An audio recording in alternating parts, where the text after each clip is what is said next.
Assalamualaikum warahmatullahi wabarakatuh. Salam sejahtera bagi kita semua. Salam Om Swastiastu, Namo Buddhaya, salam kebajikan, Rahayu. Perkenalkan, saya Alwafi Rahmaputri Ardianingrum, merupakan dosen tetap di Stikes Bhakti Husada Mulia Madiun. Latar belakang pendidikan saya adalah D3 Rekam Medis Universitas Gadjah Mada lulus pada tahun 2015. Melanjutkan studi S1 Kesehatan Masyarakat lulus pada tahun 2018. Melanjutkan studi Magister Kesehatan Masyarakat Universitas Gadjah Mada lulus pada tahun 2021. Saya mulai bergabung di Stikes Bhakti Husada Mulia Madiun sejak tahun 2022 di program studi D3 Perekam dan Informasi Kesehatan. Pada kesempatan ini, saya akan memaparkan terkait dengan pernyataan diri dosen dalam unjuk kerja Tridharma Perguruan Tinggi dalam unsur pengajaran. Mata kuliah yang saya ampu adalah mata kuliah Manajemen Rekam Medis Hybrid dengan beban SKS 3 SKS. Dengan rincian 1 SKS teori dan 2 SKS praktikum. Mata kuliah ini merupakan mata kuliah kurikulum inti D3 Rekam Medis dan mata kuliah wajib di semester 2. Dalam proses pengajaran, saya menggunakan prinsip DIA, yaitu Delivery, Interaction, dan Assessment. Tahap yang pertama adalah Delivery. Saya menyampaikan materi menggunakan sistem kombinasi, tatap muka, pemanfaatan modul, video pembelajaran, serta pemanfaatan media teknologi informasi. Dalam RPS mata kuliah Manajemen Rekam Medis Hybrid terdapat 5 CPMK. CPMK 1, mahasiswa mampu memahami penyelenggaraan rekam medis manual dan rekam medis elektronik. CPMK 2, mahasiswa mampu melaksanakan alur dan prosedur penyelenggaraan rekam medis. CPMK 3, mahasiswa mampu melaksanakan sistem dan subsistem rekam medis manual dan elektronik. CPMK 4, mahasiswa mampu memahami pengenalan user interface rekam medis elektronik dan tata kelola data sistem informasi kesehatan. CPMK 5, mahasiswa mampu mengevaluasi penyelenggaraan rekam medis elektronik. Tahap yang kedua adalah tahap interaction. Saya mendorong mahasiswa untuk aktif berpartisipatif dalam melakukan diskusi, studi kasus, simulasi pengelolaan rekam medis, serta praktik penggunaan sistem informasi kesehatan, agar mahasiswa mampu menghubungkan antara teori dengan keadaan nyata di pelayanan kesehatan. Selama kegiatan interaction, saya memberikan umpan balik terhadap ketepatan prosedur komunikasi, dan penerapan prinsip keamanan data pasien. Melalui kegiatan interaksi, mahasiswa tidak hanya menerima informasi, tetapi mampu membangun pemahaman melalui pengalaman langsung, kerja tim, serta menyampaikan pendapat dan menerapkan konsep manajemen rekam medis dalam konteks pelayanan kesehatan. Tahap yang terakhir adalah tahap asesmen. Saya melakukan penilaian terhadap pencapaian kompetensi mahasiswa melalui tugas, diskusi, praktik, maupun evaluasi pembelajaran seperti UTS dan UAS. Untuk mengukur ketercapaian CPMK, saya menggunakan berbagai bentuk penilaian yang telah disepakati di awal perkuliahan melalui kontrak kuliah pertemuan pertama. Dengan rincian, aktivitas partisipatif sebanyak 10%, hasil proyek sebanyak 10%, tugas sebanyak 10%, UTS sebanyak 35%, dan UAS sebanyak 35%. Setelah mengikuti mata kuliah Manajemen Rekam Medis Hybrid, diharapkan mahasiswa mampu memahami, melaksanakan, hingga mengevaluasi sistem dan subsistem rekam medis manual dan elektronik.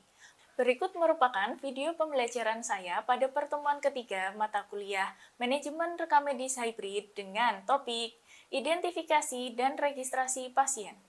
Pertemuan ini akan mendukung ketercapaian CPMK 3, yaitu mahasiswa mampu melaksanakan sistem dan subsistem dalam rekam medis manual dan elektronik.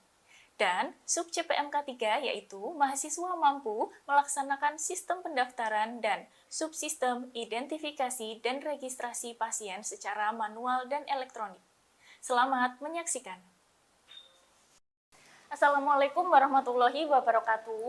Waalaikumsalam warahmatullahi wabarakatuh.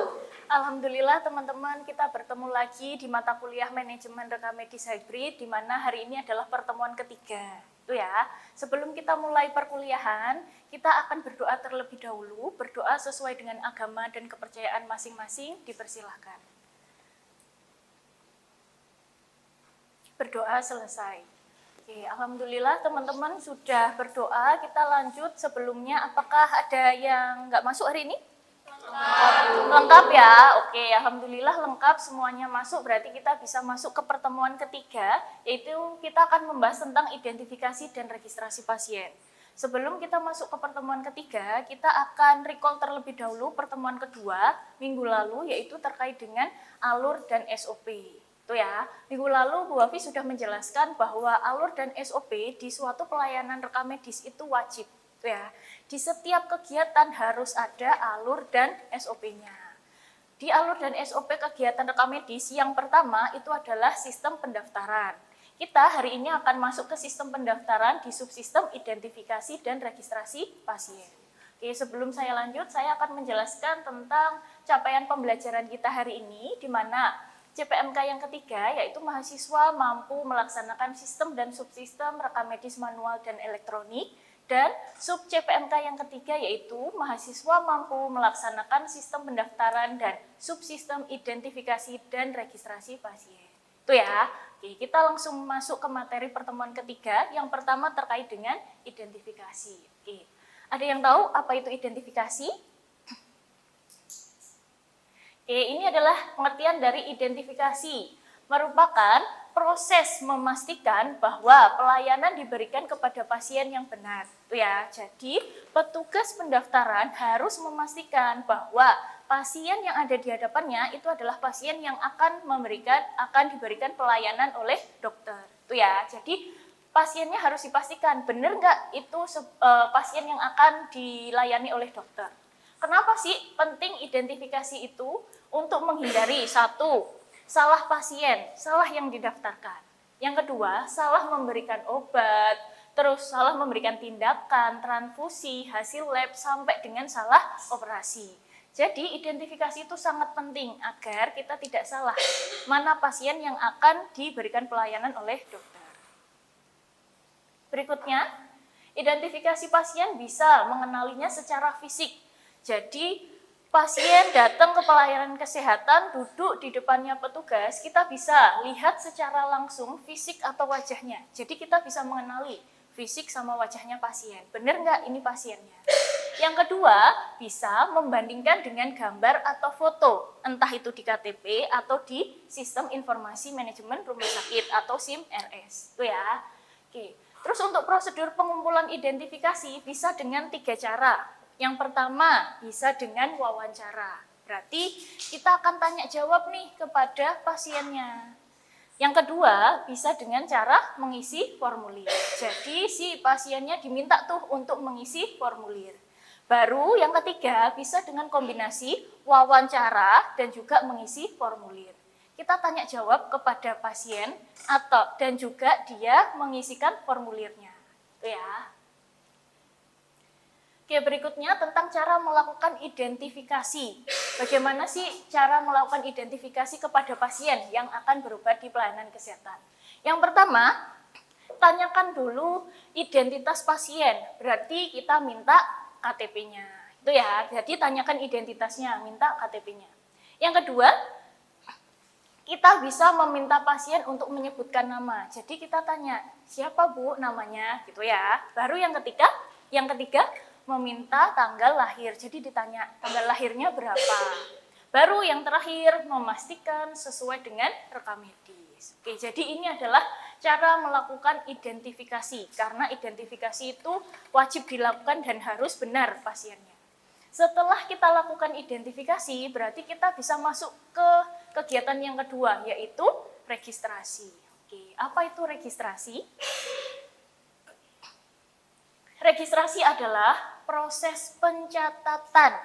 Jadi, pencatatan identitas pasien untuk memperoleh pelayanan kesehatan serta pembuatan atau pencarian rekam medis pasien. pasien yang tadi sudah diidentifikasi, sudah benar nih pasiennya itu. Berarti kita langkah berikutnya melakukan registrasi, yaitu mencatat. Dicatat identitasnya, atas nama siapa, alamatnya di mana. Itu ya, itu adalah proses registrasi. Tujuan registrasi yaitu yang pertama, mengidentifikasi pasien. Yang kedua, memberikan nomor rekam medis. Yang ketiga, membuat data administrasi. Yang keempat, menjamin keberlanjutan pelayanan. Yang kelima, mendukung klaim pembiayaan. Dan yang keenam, mendukung statistik rumah sakit. Jadi ini tujuan ketika kita melakukan registrasi. Oke, sistem registrasi bisa dilakukan dengan dua cara, karena kita sedang ada di masa transisi ya, yaitu masih di hybrid, ada yang manual dan elektronik. Belum semua pelayanan kesehatan sudah elektronik, tapi juga tidak semuanya masih manual. Jadi kita bisa menggunakan dua cara, secara manual dan elektronik. Untuk yang pertama, yang manual dulu. Ketika melakukan registrasi, kita harus menuliskan buku register. Buku register itu isinya adalah semua identitas pasien yang hari ini datang ke pelayanan kesehatan. Jadi semuanya dicatat. 150 pasien ya, berarti ada 150 nama pasien di buku register tersebut. Yang kedua yaitu kartu indeks pasien. Kartu indeks pasien itu isinya adalah kartu kecil yang isinya indeks atau identitas sosial yang singkat milik pasien. Itu ya, jadi ada dua. Selain manual, bisa dengan cara elektronik, karena ada beberapa pelayanan kesehatan yang sudah menggunakan elektronik ya, yaitu bisa dengan cara SIM-RS atau Sistem Informasi Manajemen Rumah Sakit. Itu merupakan sistem terintegrasi dari awal pelayanan sampai dengan akhir pelayanan. Berarti mulai dari pendaftaran, kemudian pengobatan, sampai kasir dan farmasi. Itu semuanya ada di SIM-RS. Yang kedua yaitu rekam medis elektronik. Karena sudah elektronik berarti dia sudah punya RME atau rekam medis elektronik. Isinya adalah semua kegiatan pendaftaran, pengolahan rekam medis sampai dengan penyimpanan semuanya sudah berbasis elektronik. Itu ya, jadi dia juga masuk dalam sistem registrasi. Oke, kita sudah belajar tentang identifikasi, sudah belajar tentang registrasi. Pasiennya sudah diidentifikasi, sudah benar. Terus kita registrasi, kita catat semuanya, berarti kita bisa melakukan proses pendaftaran. Di proses pendaftaran, kita harus tahu dulu nih jenis pasiennya. Oke, jenis pasien dibedakan menjadi dua. Oke. Kayaknya apa ya bedanya pasien baru sama pasien lama? Oke, ada dua jenis pasien. Kalau pasien baru itu adalah pasien yang belum pernah datang ke pelayanan kesehatan tersebut, berarti otomatis dia belum punya nomor rekam medis. Itu ya. Berarti tugasnya petugas adalah membuat nomor rekam medis yang baru. Itu adalah pasien baru. Berarti lawan katanya untuk pasien lama. Pasien lama itu berarti sudah pernah datang berkunjung ke pelayanan kesehatan tersebut, otomatis dia sudah punya nomor rekam medis. Berarti tugasnya adalah petugas melakukan verifikasi data dan mencari rekam medisnya. Itu ya. Oke, kita sudah tahu nih, oh pasien ini adalah pasien baru, terus ini pasien lama. Berarti langkah berikutnya adalah kita harus mengumpulkan data-data ini. Data yang perlu dikumpulkan ketika melakukan registrasi. Oke, registrasi itu mengumpulkan data identitas pasien dan juga data administrasinya. Oke, yang pertama, identitas pasien harus ada nama lengkap, terus NIK, tempat tanggal lahir, jenis kelamin, alamat, nomor telepon, agama, status perkawinan, pendidikan, dan pekerjaan. Oke, kayaknya ini yang identitas pasien ini seperti di KTP kita ya. Oke, hari ini ada yang bawa KTP? Bawa ya, oke, coba dilihat deh di KTP. Ada nggak identitas ini yang di pasien? Oke, ada ya. Nama lengkap? Ada. NIK itu yang 16 digit, angka 16 digit. Ada ya. Tempat tanggal lahir? Jenis kelamin? Alamat? Berarti yang nggak ada apa? Yang nggak ada adalah nomor telepon. Oke, berarti apabila tidak ada di kartu identitasnya pasien, kita baru melakukan wawancara. Itu ya, tanya. Ibu nomor teleponnya berapa? Gitu ya, baru kita tuliskan. Oke, berarti di KTP kita bisa menuliskan ini semua, tapi untuk nomor telepon kita harus bertanya kepada pasien. Itu ya. Oke, setelah identitas pasiennya sudah kita tuliskan, berarti kita masuk ke administrasinya. Kita perlu tanya nih, karena ini di KTP nggak ada. Siapa penjaminnya? Pasien itu adalah pasien yang menggunakan BPJS atau tidak, atau menggunakan asuransi lain, atau dia itu akan menggunakan pembayaran secara mandiri. Ya, jadi ini juga perlu kita tanyakan. Oke, berikutnya. Untuk proses registrasi, ketika pasien baru, proses registrasi itu dilakukan dengan cara yang pertama adalah pembuatan nomor rekam medis. Jadi kita harus membuat nomor rekam medis karena pasien baru tadi adalah pasien yang belum pernah datang atau berkunjung, itu ya. Setelah membuat nomor rekam medis baru, kita akan membuat berkas rekam medisnya. Jadi kita akan membuat rekam medis pasien. Baru yang ketiga, kita membuat KIP atau kartu identitas berobat bagi pasien. Dan yang terakhir, mendaftarkan pasien. Pasien itu mau kemana, poli mana, gitu ya. Ini adalah proses registrasi yang harus dilakukan oleh petugas pendaftaran. Kalau kita melakukan proses registrasi, berarti kita yang pertama membuat nomor rekam medis. Kita harus belajar tentang sistem penomoran rekam medis. Oke, ini adalah sistem penomoran rekam medis terbagi menjadi 3. Oke. Ada seri, unit, sama seri unit. Bisa dibaca sekilas teman-teman, kayaknya bedanya apa ya? Seri, unit, sama seri unit. Ini penomoran seri, penomoran unit, dan ini adalah penomoran seri dan unit. Yang pertama, penomoran seri itu adalah penomoran yang setiap pasien datang ke pelayanan kesehatan diberikan rekam medis, diberikan nomor rekam medis. Setiap dia datang dapat nomor rekam medis, datang lagi dapat nomor rekam medis yang baru. Itu ya, itu adalah sistem penomoran seri. Kalau unit, seorang pasien datang ke pelayanan kesehatan itu akan dapat nomor rekam medis dan nomor rekam medis itu akan digunakan selama-lamanya. Itu ya, jadi satu untuk selama-lamanya. Terakhir, penomoran secara seri unit berarti gabungan antara seri dan unit. Oke, berarti pasien itu setiap datang ke pelayanan kesehatan dapat nomor rekam medis baru. Tetapi nanti akan digabungkan dengan nomor rekam medis yang lama. Itu ya. Oke. Kayaknya teman-teman dari 3 sistem penomoran ini, mana nih sistem penomoran yang paling efektif dan efisien? Unit. Oke, unit ya. Di mana satu nomor rekam medis nanti digunakan untuk selama-lamanya. Jadi di Indonesia dan hampir semua pelayanan kesehatan itu juga menggunakan sistem penomoran secara unit. Jadi satu nomor rekam medis untuk selama-lamanya. Itu ya. Oke, proses penomoran sudah. Berarti masuk ke proses yang kedua. Tadi buat rekam medis. Oke, berarti kita harus belajar terkait dengan sistem penamaan. Oke, sistem penamaan bisa dengan nama pasien itu sendiri atau ditambahkan dengan nama marga atau nama keluarga atau ditambahkan dengan status perkawinan. Jadi nanti ada singkatan status perkawinan di setelah nama. Dan yang terakhir adalah penamaan bayi baru lahir apabila bayi tersebut belum memiliki nama. Berikutnya terkait dengan cara penulisan nama pasien.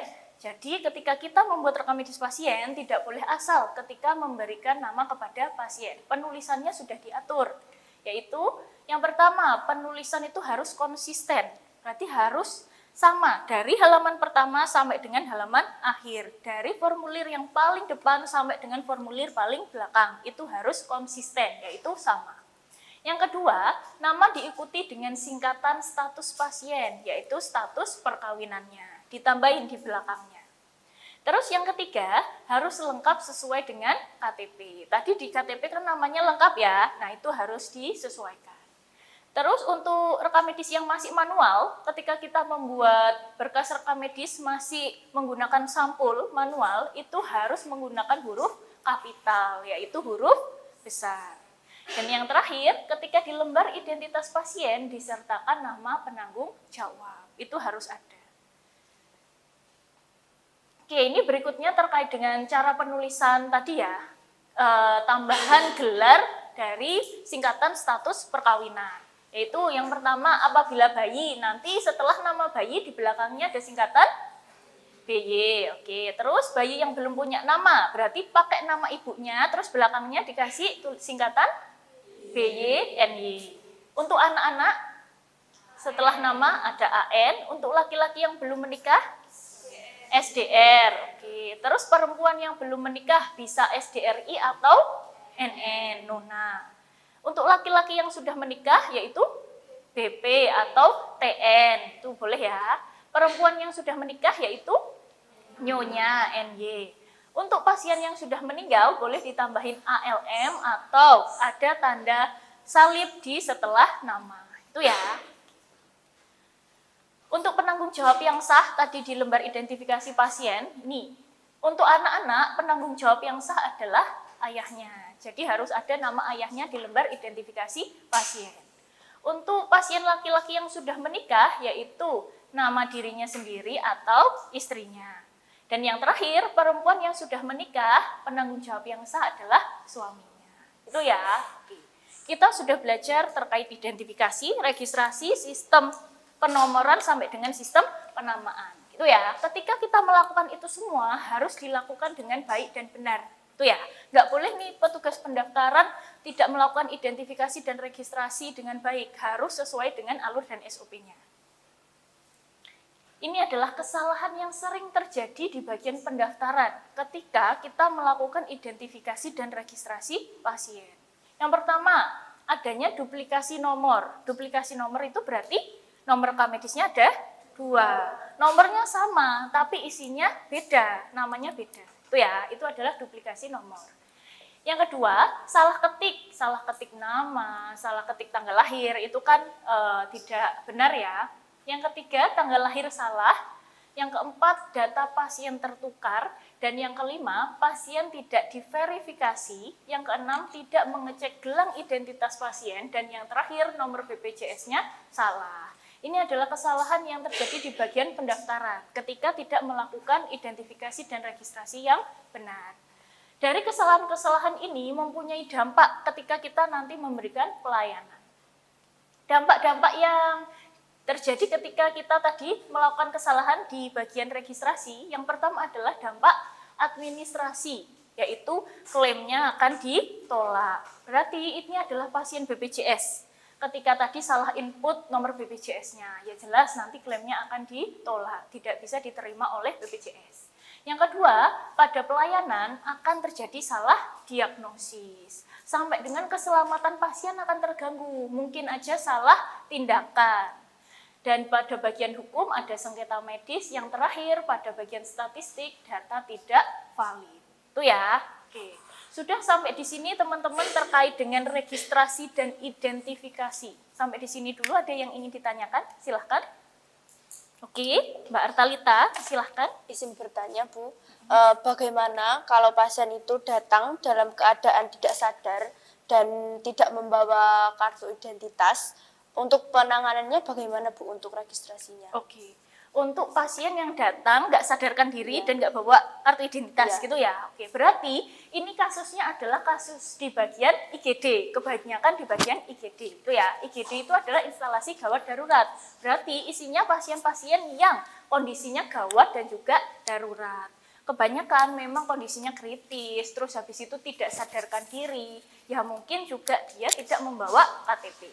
Langkah yang pertama, khusus untuk IGD itu diberikan pelayanan medis terlebih dahulu.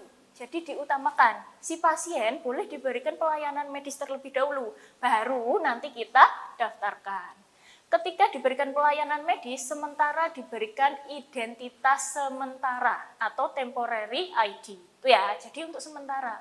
Nanti kalau pasiennya sudah sadar atau keluarganya sudah datang, itu baru diberikan kartu identitasnya pasien dan didaftarkan oleh petugas. Itu ya. Jadi akan adanya temporary ID yang nanti hanya bersifat sementara, baru diberikan yang benar ketika pasien itu sudah datang keluarganya. Itu ya. Sudah paham Mbak Artalita? Paham ya? Selanjutnya ada yang ingin ditanyakan? Saya, Bu. Oke, Mbak Wafa, silahkan. Izin bertanya, kalau pasien lupa nomor rekam medis, apakah nomor dibuatkan kembali untuk pasien. Oke, berarti dia sudah pernah datang ke situ gitu ya, tapi dia lupa nih sama nomor rekam medisnya gitu ya. Oke, itu kasus ketika pasiennya datang, berarti pasien lama ya, pasien lama datang, sudah pernah datang ke situ, tapi lupa nih nomor rekam medisnya. Apa langkah kita? Apakah buat rekam medis baru? Oh, itu nggak boleh. Kan tadi dibilang harusnya ketika menggunakan sistem penomoran unit, satu untuk selamanya. Itu ya. Jadi langkahnya adalah si pasien itu tanyakan dulu kartu identitasnya. Berarti kita bisa lihat dari nama pasien, nggak harus nomor rekam medisnya. Kita tanyakan dulu nama pasiennya siapa, kita cari di sistem atau tadi kita cari di kartu indeks, itu ya. Selain nama, kita tanyakan juga yang kedua yaitu tanggal lahirnya. Jadi kita verifikasi, benar nggak nama dan tanggal lahirnya, barulah kita tahu nomor rekam medisnya. Jadi kita nggak boleh membuat baru, tapi kita lihat di indeks pasien. Itu ya, paham Mbak Wafa? Paham ya? Oke, ada lagi? Saya, Bu. Oke, Mbak Tiara. Mengapa identifikasi pasien harus menggunakan minimal 2 identitas, bukan hanya nama saja? Oke, tadi ya menyambung tadi jawaban dari Mbak Wafa ya. Kenapa sih kok nggak nama aja? Kenapa harus pakai tanggal lahir? Harus dua verifikasi, 2 langkah verifikasi. Karena mungkin nggak teman-teman, nama pasien itu sama dengan pasien yang lain. Mungkin banget ya, nama Putri, banyak sekali ya. Nama Muhammad, nah itu kan juga banyak sekali. Jadi kita selain tanyakan nama, tanyakan juga terkait dengan tanggal lahirnya. Mohon maaf Bapak Ibu tanggal lahirnya berapa? Biar lebih valid gitu ya. Ketika mau verifikasi tolong 2 langkah. Namanya juga, tempat tanggal lahirnya juga. Biar kita tidak salah melakukan identifikasi. Itu ya, biar nggak salah. Ini sudah benar apa belum ya? Nah itu kita lakukan dengan cara 2 kali. Sudah paham Mbak Tiara? Sudah. Paham ya? Ada lagi? Cukup ya? Oke. Sebelum kita akhiri perkuliahan hari ini, oke, ada penugasan ya. Silakan dicatat teman-teman tugasnya. Tugasnya adalah membuat alur dan SOP terkait dengan pendaftaran pasien secara manual dan elektronik.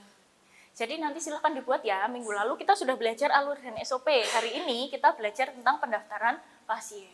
Jadi silahkan dibuat alur dan SOP pendaftaran pasien secara manual dan secara elektronik.